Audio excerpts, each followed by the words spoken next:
Last week, we spoke about the origins of seeing war as somehow related to the beginning of Geulah. That's prominent. It's a prominent theme in Milchemet Gog Umagog, as well as the Gemara in Megillah, which identifies wars as the beginning of the Geulah process. Based on that, my wife asked me, is it possible that we're in the Geulah now? Is it possible that that this is all part of the Geulah, or that we can anticipate that the Geulah is now coming? So there are a number of questions in identifying the exactly what the Geulah will look like and how exactly it will happen.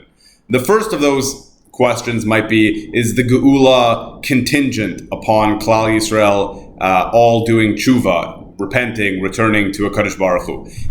Will the Geulah be some sort of supernatural experience like we had in the past with Yetziat Mitzrayim, or will it be a natural experience? Those are topics that perhaps we could address at a later time.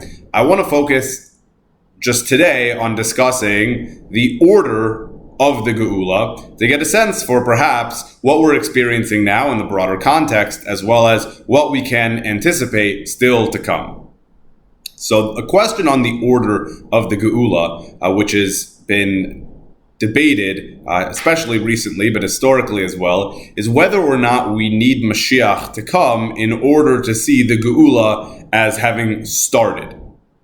Probably the clearest source for that concept is the Rambam in Hilchot Melachim. The Rambam there says that Ben David, the Mashiach, he will come, and what he'll do is he'll ingather the exiles, and then he will build the Beit Hamikdash, and then, or he will, institute the kingship. Then he will build the Beit Hamikdash, and that is the Geulah.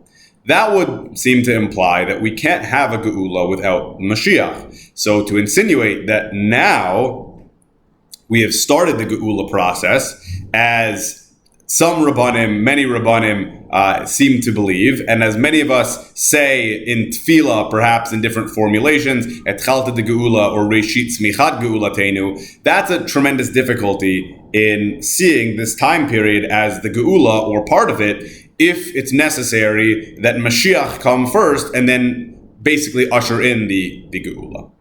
Now, the issue with that approach is that the Rambam himself, in the very next parak, I believe it's Yud Bet, says that when it comes to the order of the Geulah, what will happen first and what second and what last, we don't have a clear, exact tradition.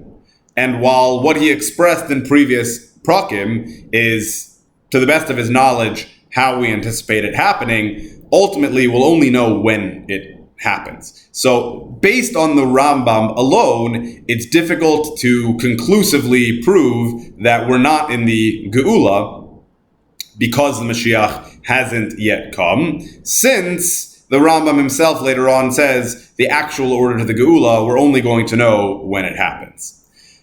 Now, the Gemara in Megillah that we quoted last week actually does give us the clearest indication of what to anticipate.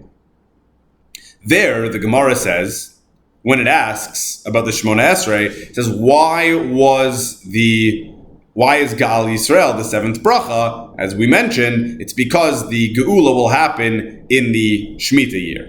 We said, won't the Geulah only happen after the Shemitah year and the wars will happen in the seventh year in the Shemitah year? We answered that the wars are part of the Geulah. The Gemara doesn't actually stop there. It then goes on through the ninth bracha and until the end of the Shemona Esrei, identifying how actually each bracha was enacted, established by the Anshe Knesset HaGedolah in the order that the Geulah will take place. So, keeping that in mind, we can learn a tremendous amount just by going over the order of the Shemona Esrei. So, after Ga'al Yisrael, so we have the bracha for refuah.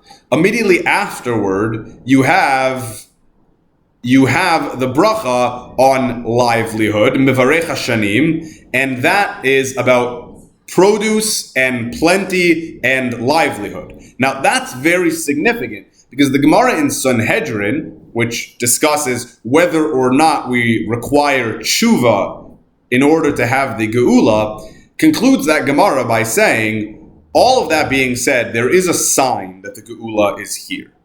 We can discuss in theory how we think it might happen, will happen, won't happen, but at the end of the day, there is a sign that just tells us clearly that the Geulah is here.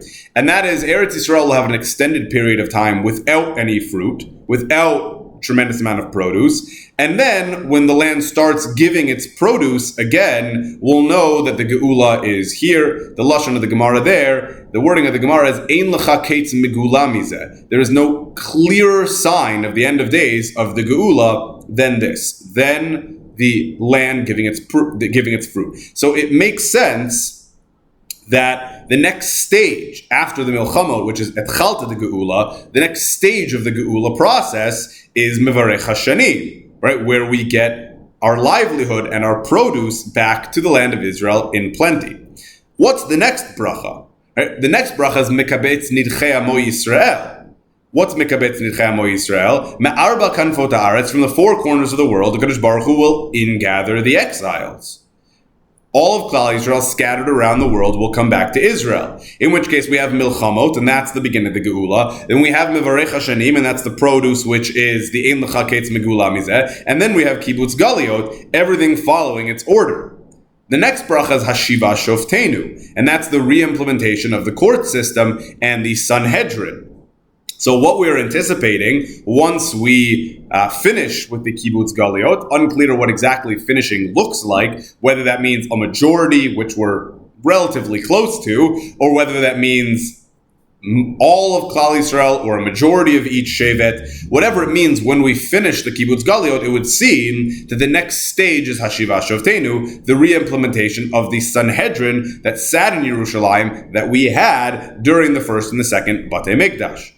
The Gemara goes on to say, once you have the Sanhedrin, you're able to accomplish two things. You're able to judge the Rishayim, those who are wicked, those who are sinners, who went without judgment can be judged, and that's Vilam al-Shinim. And then ultimately, you can elevate the Tzadikim through their righteousness, because once you can identify who are the Rishayim, you can identify who the true Tzadikim are, and that's the next bracha in the Shmona Esrei. What comes after that?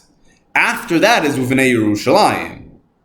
What's Uvenei Yerushalayim speaking about? The building that's going to take place in Yerushalayim, that's the Beit Hamikdash. The construction in Yerushalayim, that is the construction of the Beit Hamikdash. In which case, in the order of things, perhaps right now we're experiencing Kibbutz Galiot as we hover right around 48-49% of the Jewish population in Eretz Yisrael. Milchamot we've certainly had, and Peirot, the produce coming back, we have certainly had. It seems that now we're in a stage of Kibbutz Galiot.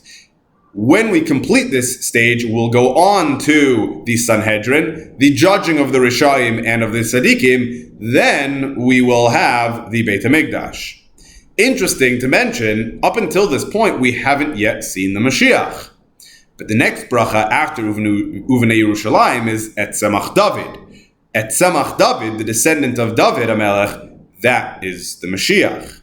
It seems to be that the Mashiach only comes after the building of the Beit HaMikdash, at least as far as the order that the Shemona Esrei tells, as implemented by the Anshe Knesset HaGedolah. Then you have Shema Kolenu, and only afterward you have V'techazena. What is V'techazena talking about? V'techazena nena b'shuv chalatzion berachamim. V'techazena is speaking about the Shechina, Kadosh Baruch Hu's divine presence, returning to Eretz Yisrael. And this is a point that I think in real time will confuse and frustrate a lot of Klal Yisrael, and that's why it's absolutely critical that we identify what we should be anticipating now. We have Kibbutz Galiot, we have the Sanhedrin, we even build the Beit Hamikdash, and yet we don't have the Mashiach. much of Klal Yisrael is going to assume that this isn't the Geulah, this is just a farce. This is something that Klal Yisrael is creating that God is not signing off on. Then we're going to have the Mashiach. But here's the problem. We still don't have the Shekhinah. So what might people think? What might people say? The Beit Hamikdash is not the real Beit Hamikdash. Where is the Shekhinah? The Mashiach, maybe he's not even the real Mashiach. Where is the Shekhinah? If you look carefully at the Shemona Esrei, what you'll notice is the Shekhinah only comes afterward. And it seems, based on the order of things, that bringing the Geulah each and every stage is really on us to complete. Once we do our job to the fullest, every stage, we have the Beit HaMikdash, we have the Mashiach, we have the Sanhedrin, we have Kibbutz Galiot, only then can we anticipate the Shekhinah coming. A bulk of the work, if not all of the work, leading up to the Shekhinah returning to us is actually incumbent upon Klal Yisrael. So are we in the Geulah? It certainly seems so, but we still may have a ways to go.